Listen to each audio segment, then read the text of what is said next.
যত রকম ঘটনা ঘটতেছে একটু ডেটটা বলে রাখি। আজ আমি যখন এই উচিত কথা রেকর্ড করতেছি তখন সময় হচ্ছে ২৯ তারিখ শুক্রবার, মানে ২৯ নভেম্বর শুক্রবার। আপনারা যখন দেখতেছেন ততদিনে বাংলাদেশের ডিসেম্বর মাস এবং সোমবার দিন রাত ৯টা। এত কথা বললাম কারণ আপনারা জানেন যে কলকাতায় একটা বাংলা রোমান্টিক গান ছিল, যে গানটা হচ্ছে এরকম যে পারি না সইতে পারি না কইতে তুমি কি কুয়াশা ধোয়া ধোয়া ধোয়া। আজকাল বাংলাদেশ প্রসঙ্গে মাঝে মাঝে এই গান মনে আসে। তাও আবার যে সে ধোয়া না, বলক পারতে পারতে গল গল করতে বের হইতে থাকা ধোয়া, যার শুরু আছে শেষ নাই, যতই চোখ কচলায় এমনকি চোখের ভিতর ওয়াইপার ফিট করে দিলেও পরিষ্কার কিছু দেখতে পাওয়ার উপায় নাই। একই সাথে আরেকটা গান আছে চিত্রনায়িকা কবরী অভিনীত অনুরোধ সিনেমার, মনে হয় সাবিনা ইয়াসমিনের গাওয়া, আল্লাহর মায়ের দুনিয়ার বাইর, ওরে কেরামত আমারে কেউ পারবি না করতে মেরামত। এই কেরামত কি বাই এনি চান্স ডক্টর ইউনূসের উপদেষ্টা কুল? আর মেরামত মানে তো সংস্কার কর্ম, তাই না?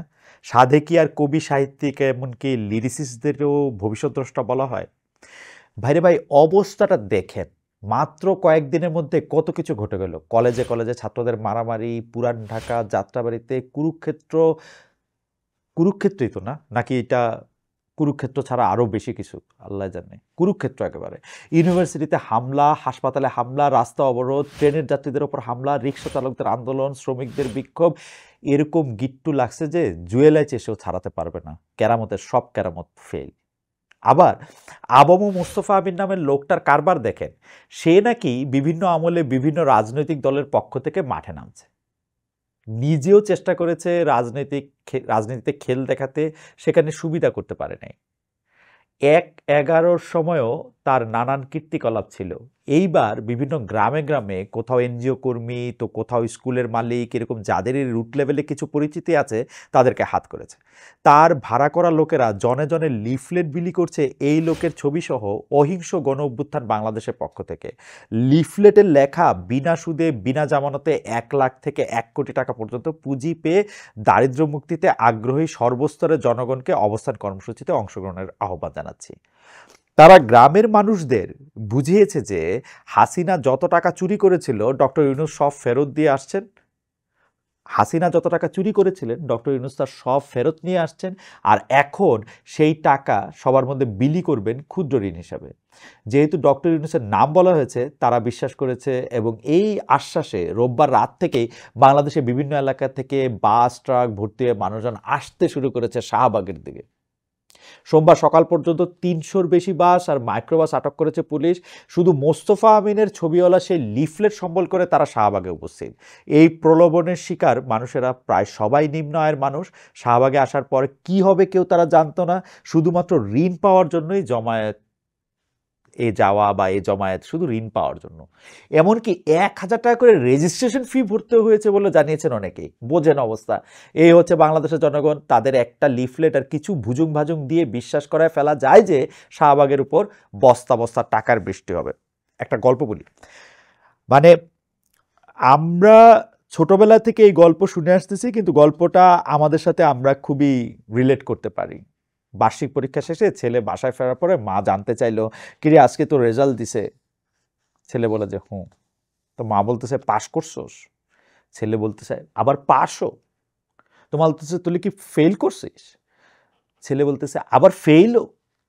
মা অবাক, জিজ্ঞেস করতেছে পাস আর ফেলের মাঝখানে কি আছে? তো ছেলে বলতেছে আমারে ২ ক্লাস নামায়া দিছে। আমাদের সবার আমাদের সবার পরম করুণাময় ফেল করার তৌফিক দান করেন অন্ততপক্ষে, যাতে আমাদের ২ ক্লাস নিচে নাইমা না পড়তে হয়।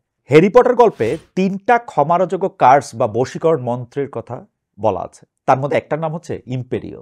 এই মন্ত্র দিয়ে বশ করা হলে সে মানুষ পুরোপুরি আরেকজনের অধীনে চলে যায়।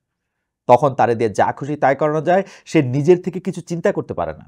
প্রথম আলো বা ডেইলি স্টার অফিসের সামনে যে ঘটনাটা ঘটানো হলো তা দেখে ইম্পেরিও মন্ত্রের কথা মনে পড়ল। এই যে কয়েকশো মানুষ পত্রিকা অফিস ঘেরাও করে ভিতরে সমস্ত কর্মীদের অলমোস্ট জিম্মি রেখে অফিসের বাইরে গরু জবাই করে বলা হইলো যে জিয়াফত খাইলো, একবারও তাদের মনে হইল না যে এর ফলে কি হচ্ছে। মানে এটি কি প্রমাণ করতে চাইলেন তারা? এই কাজের ভেতর যে ভালগারিটি, বর্বরতা আর নৃশংসতা আছে, আমরা কি এতটাই উন্মত্ততার স্তরে চলে গেছি যে এইটুকু আমাদের বোধগম্যতার বাইরে থেকে যাবে? যারা এই কাণ্ডটা ঘটালেন নিজেদের জিজ্ঞেস করেন তো এই কাজ কেন করতেছেন এবং তার ফলাফল কি হচ্ছে। এক একটা গরুর দাম কমপক্ষে 2 থেকে 2.5 লাখ টাকা। এই গরু কে দিল? মানে আপনারা নিজেরা চাঁদা দিয়ে কিনছেন না কেউ স্পন্সর করছে? তাহলে কে স্পন্সর করলো এই জিয়াফত? আর কাজটা আপনারা করলেন ভারত বিরোধিতার নামে। ডেইলি স্টার নাম দিলেন দিল্লি স্টার, ভালো কথা। এই পত্রিকার কোনোটাই ধোয়া তুলসী পাতা বা খেজুর পাতা না। তাদের দোষগুলি সামনে আনেন, সে সম্পর্কে বলেন। যদি মনে করেন তারা ভুলভাল ন্যারেটিভ তৈরি করতেছে সেগুলি পয়েন্ট আউট করেন, তাদের কথার পেছে তাদেরই ফালান। আপনারা সেইটা না করে আবার আগাইলেন হিন্দু মুসলমান বিভেদের বাইনারিতে। মোদিধামে গরুর মাংস খাওয়ার অপরাধে মানুষ মারা হয়েছিল, তাই ঢাকায় জোর করে গরু খাওয়া দেখানো লাগবে। ভারত বিরোধিতা কি ভারতের সাধারণ মানুষের সাথে বিরোধ নাকি তার রাজনীতির সাথে? সবচেয়ে বড় কথা, এই সব কাজ করে নিজের দেশের অমুসলিম মানুষদের কোণঠাসা করা হয়। বিষয়টা যে মানসিক নির্যাতন পর্যায়ে গিয়ে ঠেকে সেইটুকুও কি বুঝবো না আমরা? এভাবেই অবিশ্বাস জন্মায় একজন আরেকজনের প্রতি। অবিশ্বাস মানে আপনি দেখেন, ট্রাস্ট কিন্তু একটা মারাত্মক ইস্যু। আপনি যখন আরেকজনকে বিশ্বাস করতে না পারবেন, একটা প্রবাদ আছে, যারে দেখতে না পারি তার চলন বাঁকা। এটা আসলে দেখতে পারাও না। আপনি যারে বিশ্বাস করতে না পারবেন সে ঘরে ঢুকলে আপনিও সারাক্ষণ কাটা হয়ে থাকবেন। আপনি তার থেকে রক্ষা পাওয়ার জন্য পুরাটা দেশ, পুরাটা জায়গা, নিজের জায়গা সবই আপনি আসলে জেলখানা বানায় রাখবেন। বিশ্বাস একটা মারাত্মক ইস্যু। আমরা একজন আরেকজনের প্রতি যে এইভাবে আমাদের অবিশ্বাস জন্মাইতেছে, সেইটার জন্য যে আমরা দূরে সরতে থাকি একজনের কাছ থেকে আরেকজন, সেইটা কি আমরা আসলে দেখতে পাচ্ছি? ব্রাত্য রাইসু তার ফেসবুক স্ট্যাটাসে লিখলেন, ভারতের বিরুদ্ধে টিকতে হইলে আমাদের সবচেয়ে বেশি দরকার পারস্পরিক দোষারোপ বাদ দিয়া মুসলমান হিন্দু ঐক্য। সেটা নাই। লুনা রুশদির সাথে আলাপে সাহিত্যিক বর্ণালী সাহা বলছেন, বাংলাদেশের হিন্দুরাও বাংলাদেশের মুসলিমদের মতোই মোটা দাগের সাম্প্রদায়িক। কথাটা খেয়াল করেন। বর্ণালী সাহা বলতেছেন বাংলাদেশের হিন্দুরাও বাংলাদেশের মুসলিমদের মতোই মোটা দাগের সাম্প্রদায়িক, কিন্তু সংখ্যালঘুদের কারণে যার মাজায় জোর নাই তার ক্ষুদ্রতা নির্বিষ। ভারত প্রশ্নে হিন্দুদের একটা নিজস্ব ন্যারেটিভ আছে এবং সেইটা কখনোই আপনারা তো এক পা ইন্ডিয়ায় দিয়ে রাখেন টাইপের না। ভারত বেশিরভাগ ধর্মপ্রাণ হিন্দুর জন্য কিবলা, কিন্তু বেশিরভাগ ধর্মপ্রাণ ও নিধার্মিক হিন্দু জানে ভারত তাদের হোম কখনোই না। কারণ সেইখানে যদি কখনো তারা জানো আরেক ধরনের বৈষম্যের কবলে পড়বে। সেটা কমপ্লেক্স। যে কোনো সংখ্যালঘুর মানুষ কমপ্লেক্সই হয়, কিন্তু সেইটা রেকগনাইজ করার জন্য যে শিক্ষা, সভ্যতা, উদারতা দরকার হয়, বাংলাদেশের সংখ্যাগুরু এখন সেই উদাহরণ দেখাইতে পারতেছে না। আমাদের মনে হইতেছে আমাদের দেশ আমাদের হাত থেকে ছিনায় নেওয়া হইতেছে ভারত বিরোধিতার ছলে।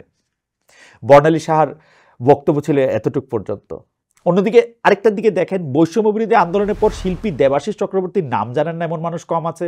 তার তৈরি পোস্টার, তার লেখা স্লোগান সারা দুনিয়ায় বাংলাদেশিদের এক করেছে, সাহস দিয়েছে।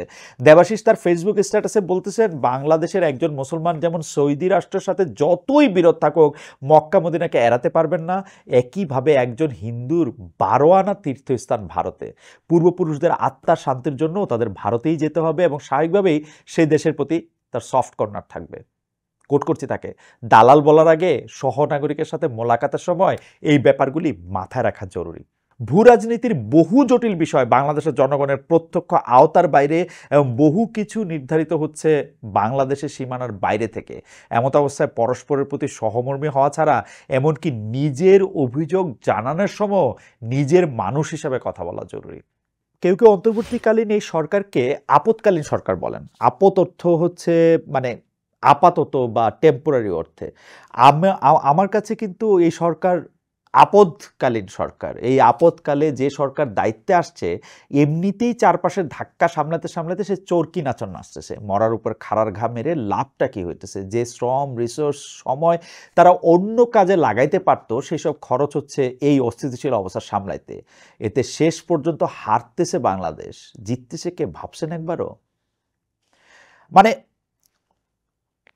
আমার কাছে কিন্তু সবসময় মনে হইতেছে যে বাংলাদেশ হারতেছে, কিন্তু যারা এটাতে বেনিফিশিয়ারি হইতেছে তারা আসলে কারা? তারা কোথায় থাকে? আমি মানে তারা বাংলাদেশ যদি ফেল করে, বাংলাদেশ যদি আসলে ভালো না থাকে, তাহলে লাভটা কার? দেখেন, 25শে অক্টোবর সনাতন জাগরণ মঞ্চ যে মহাসমাবেশ অর্গানাইজ করলো লালদিঘির মাঠে, আর তাতে হাজার হাজার মানুষ জড়ো হলো, এর কারণ কি? যদি সাধারণ হিন্দুরা অনুভব করতে পারত যে একজন বাংলাদেশি নাগরিক হিসাবে তাদের অধিকারের জায়গাটা ঠিক আছে, তাহলে কিন্তু তাদের এখানে যুক্ত হওয়ার ইচ্ছা হতো না। যেহেতু তাদের মনে একটা পলিটিক্যাল আদারনেস এর বোধ জন্মিয়েছে, তাদের মনে হচ্ছে তাদের কথা শোনার কেউ নাই, তারা অসহায়, সেই জন্যই যারা আশ্বাস দিচ্ছে তারা তাদের সাথেই মিলতেছে। সনাতন জাগরণ মঞ্চ একটা হিন্দু মৌলবাদী অর্গানাইজেশন, ইসলামী মৌলবাদের সাথে শুধু ধর্ম ছাড়া এদের পয়েন্টে পয়েন্টে মিল। আসলে মৌলবাদ জিনিসটা আসলে যাদের মূলের অনুগামী যে কোনো আদর্শ খুব কট্টরভাবে সমর্থন করলে বা আদর্শ সমর্থন করলে, আমি কট্টর শব্দটা তুলে নিতে চাই, আদর্শ সমর্থন করলেই তাকে আসলে মূলের অনুসারী বা মৌলবাদী তাকে হতেই হবে, কিছুটা কম আর কিছুটা বেশি। কিন্তু পাশাপাশি আপনি যেহেতু মূল গাছ থেকে আসা শিকড় এগুলির যখন আপনি উদাহরণ দিতেছেন, আমরা আশা করব যে গাছের যে আরো অন্যান্য জিনিস সেগুলিও গাছের জন্য আসলে জরুরি। যেমন ধরেন কাণ্ড, যেমন ধরেন পাতা, যেমন ধরেন ফুল, যেমন ধরেন ফল, এগুলিও কিন্তু জরুরি, শুধু মূল দিয়ে কিন্তু হবে না। সুতরাং কাণ্ডের চর্চা করাও একটু ভালো। যাই হোক, মৌলবাদী অর্গানাইজেশনের কথা বলছিলাম। ইসলামী মৌলবাদের সাথে উনাদের শুধু ধর্ম ছাড়া যে কোনো বিষয়ে পয়েন্টে পয়েন্টে মিল। পত্রিকার অফিসের সামনে গরু জবাইয়ের ইন্ধন যারা দিতেছেন, 0 পয়েন্টে জাতীয় পতাকার উপর ইসকনের গেরুয়া পতাকা উড়ানের উস্কানিও, ইসকন আর উস্কানি, মাই গড, এই পয়েন্টে জাতীয় পতাকার উপরে ইসকনের গেরুয়া পতাকা উড়ানের উস্কানিও একই জায়গা থেকে আসতেছে বলে আমার মনে হয়। কথা হলো সরকার কেন, একটু পুরনো কথা আসি, সরকার কেন চিন্ময় কৃষ্ণ দাসকে গ্রেপ্তার করলো?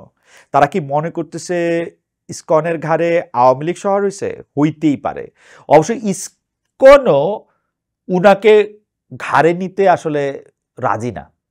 তারা কিন্তু সংবাদ সম্মেলন করে বলতেছে গত জুলাই মাসে, অর্থাৎ যখন হাসিনা শাহী ক্ষমতায়, তখনই গত জুলাই মাসে সংগঠনের নিয়ম না মানায় এবং অভিযোগের ভিত্তিতে তারে বের করে দেওয়া হয়েছিল।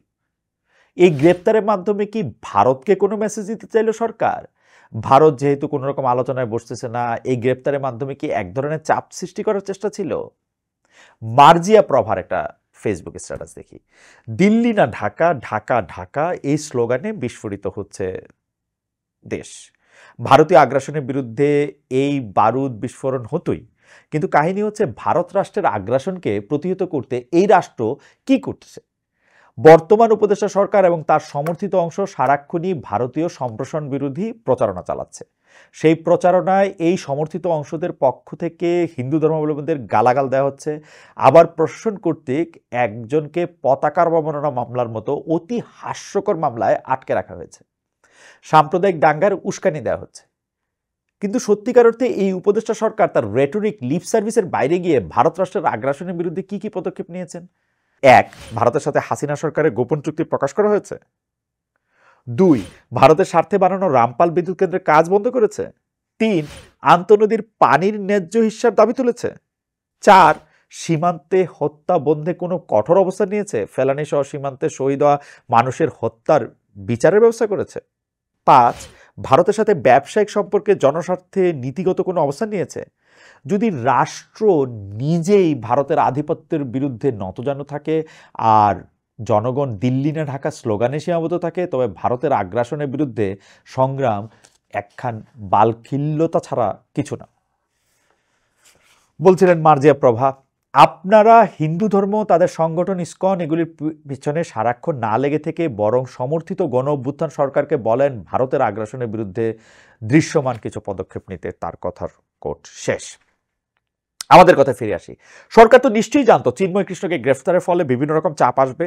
কেন প্রতিরক্ষা ব্যবস্থা আরো জোরদার করা হলো না? কিভাবে একজন মানুষকে কুপিয়ে মারার মতো পরিস্থিতি তৈরি হয়? পুলিশ কি করতেছিল তখন? আর্মি কই ছিল? সংসদ সদস্যদের নিয়ে একটা জোক আছে এরকম, একটা লাইট বাল্ব বদলাইতে কয়জন এমপি লাগে? উত্তর হইল 2 জন। একজন বাল্ব বদলাবে, আরেকজন আবার নতুনটা সরায় আগেরটা লাগাবে। ইউনূস সরকার দায়িত্বে আসছে প্রায় 4 মাস। এর মধ্যে তারা কাগজের সংস্কার আর আগের প্রশ্নের সব অলংকারিক চিহ্ন নির্মূল করার বিষয়ে এত সময় নষ্ট না করে যদি বাংলাদেশের সমস্ত ধর্ম ও জাতির মানুষের অধিকার নিশ্চিত করায় মন দিত, তাইলে এখনকার নাকানি চুবানিটা খাইতে হইতো না। অথবা হইতো, আমরা তো জানি না। নাকানি চুবানি খাইতে নিশ্চয় আমরা ভালোবাসি, আমাদের নিশ্চয় ভালো লাগে। আমি হয় একবার নাকানি খাবো, আরেকবার চুবানি দিব, আরেকবার নাকানি চুবানি আমি খাবো, আরেকবার নাকানি চুবানি তুমি খাবা। সারাক্ষণ আমরা নাকানি চুবানির মধ্যেই থাকবো এবং সারাক্ষণ আমরা আমাদের সৃষ্টি করা সমস্যায় সমাধান করার নামে বিভিন্নভাবে পথ চলতে থাকবো। এটা আমাদের ভালো লাগে, তো আমরা এটা এনজয় করি, তাই না? আমরা ভালোই তো লাগে আমাদের। আরেকদিকে দেখেন এখনো আমরা 80-র দশকের বাংলা সিনেমা থেকে বের হতে পারলাম না। মানে আমাদের মধ্যে বোধহয় বিবেচনাবোধ, সমঝদারির জায়গা তৈরি হইতে পারে না। মানে এটা তো একটা তৈরি করার জায়গা, তাই না? সবকিছুতেই ব্যাটাগিরি ফলাইতে হয় আমাদের। সেই যে নায়িকার বড়লোক বাপের সামনে গিয়া গরিব নায়ক কিছুক্ষণ লেকচার ঝাড়ে, ঠিক সেই রকম কাণ্ড করছে হচ্ছে বুয়েটের পোলাপান। মানে কিরকম ঘিলু হইলে পরে একটা স্বাধীন দেশের পতাকার উপর পাড়া দিয়া যাওয়ার বুদ্ধি আসে। সেই যে নিউটন বলে গেছেন না, প্রত্যেক ক্রিয়ারই একটি সমান ও বিপরীত প্রতিক্রিয়া আছে। আমি যত জোরে মাটির উপর থাবড় দিব, ঠিক একই জোরে তার প্রতিক্রিয়া হবে। ভারতের পতাকার উপরে পাড়া দেওয়ার প্রতিক্রিয়ায় কলকাতায় বাংলাদেশ ডেপুটি হাই কমিশনের সামনে বঙ্গীয় হিন্দু জাগরণের লোকজন বাংলাদেশে পতাকা পুড়াইছে। জালালউদ্দিন রুমির কয়েকটা লাইন আছে এরকম, raise your words not voice, it is rain that grows flowers not thunder. ফুল ফোটাতে হলে বৃষ্টির দরকার, বজ্রপাত না।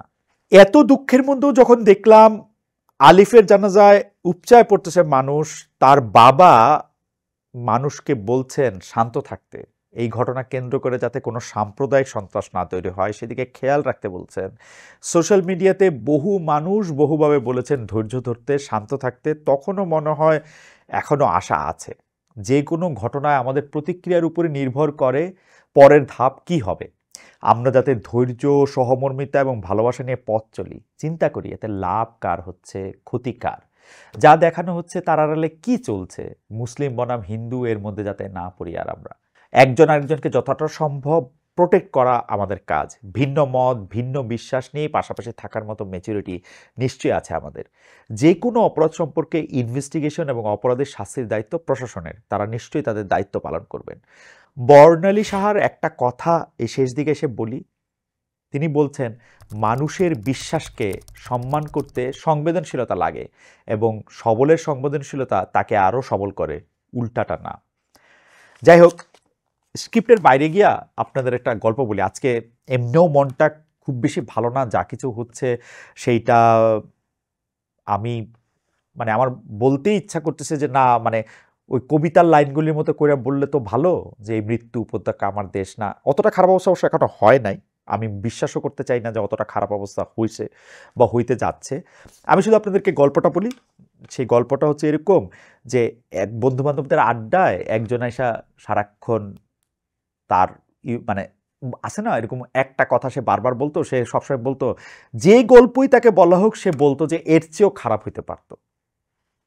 তো যে কোনো গল্পই তাতে একটা রস মারা যায়। আপনি অনেক কষ্ট করে অনেক কাহিনী করে একটা গল্প বললেন, অনেক ভয়ঙ্কর মনে হলো আপনার কাছে, হঠাৎ করে দেখা গেল যে ও বলতেছে এর চেয়েও খারাপ হইতে পারতো। তো একদিন ওই আড্ডায় একজন বন্ধু এসে গল্প বলল, জানিস কি হয়েছে? ওই দিন আমাদেরই বন্ধু সুমন সে ঘরে ফিরে তার স্ত্রীকে তার বন্ধুর সাথে, বন্ধু রাজনের সাথে অন্তরঙ্গ অবস্থায় দেখে রাগের চোটে স্ত্রীকে গুলি করেছে, রাজনকে গুলি করেছে, নিজেও গুলি করে আত্মহত্যা করেছে। এখন ওই যে বন্ধু সে বলতেছে এর চেয়েও খারাপ হইতে পারতো। এখন সবাই মিলে তাকে চেপে ধরছে, 3টা লোক এখানে ইনভলভ, 3টা লোকই মারা গেছে, এর চেয়ে খারাপ আর কি হইতে পারতো?